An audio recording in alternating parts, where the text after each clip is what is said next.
जन्म और मृत्यु के चक्र से सबको गुजरना पड़ता है, लेकिन क्या आपको पता है मृत्यु के बाद 1 घंटे तक क्या होता है? चलिए जानते हैं। मृत्यु के बाद जब आत्मा शरीर से निकलती है तो कुछ समय के लिए अचेत अवस्था में रहती है। यह कुछ इस तरह का अनुभव होता है जैसे कोई मनुष्य बहुत परिश्रम करने के बाद खुद को थका थका सा या गहरी नींद में महसूस करता है, लेकिन कुछ समय बाद फिर से सचेत हो जाता है। मृत्यु के बाद जब आत्मा शरीर से निकलती है तो उसके साथ क्या घटित हुआ है इस बात का अनुभव उसे नहीं रहता। इसलिए जब आत्मा शरीर से बाहर आ जाती है तो उसके बाद भी वह पहले की तरह ही सामान्य व्यवहार करती है। आत्मा को तो बेचैनी और घबराहट होने लगती है जब वह अपने परिजनों को पुकारती है, उनसे कुछ कहना चाहती है, लेकिन कोई उसे देख या सुन नहीं पाता। उसकी आवाज़ बस उसी तक ही रहती है। ऐसे में आत्मा घबरा जाती है।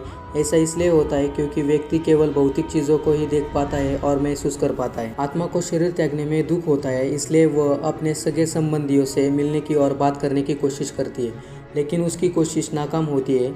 ऐसा इसलिए होता है क्योंकि आत्मा भी सांसारिक मोह माया के जाल में फंसकर शरीर को छोड़ने में दुखी होती है। आत्मा कई सालों तक जिस शरीर में रहती है वे फिर से उस शरीर में प्रवेश करने का प्रयास करती है, लेकिन यमराज के दूत उसे शरीर में प्रवेश करने से रोकते हैं। शुरुआत में उसके लिए यह मुश्किल होता है, लेकिन धीरे धीरे आत्मा भी ये स्वीकार कर लेती है कि शरीर से बिछड़ने का समय आ गया। दूत शरीर से अलग होने के कुछ समय बाद आत्मा अपने कर्मों को याद करती है।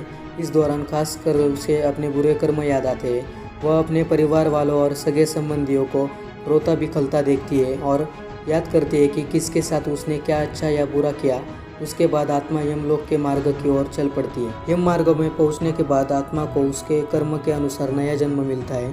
कुछ आत्माओं को तुरंत ही नया जन्म मिल जाता है, तो वही कुछ आत्माओं को इंतज़ार करना पड़ता है।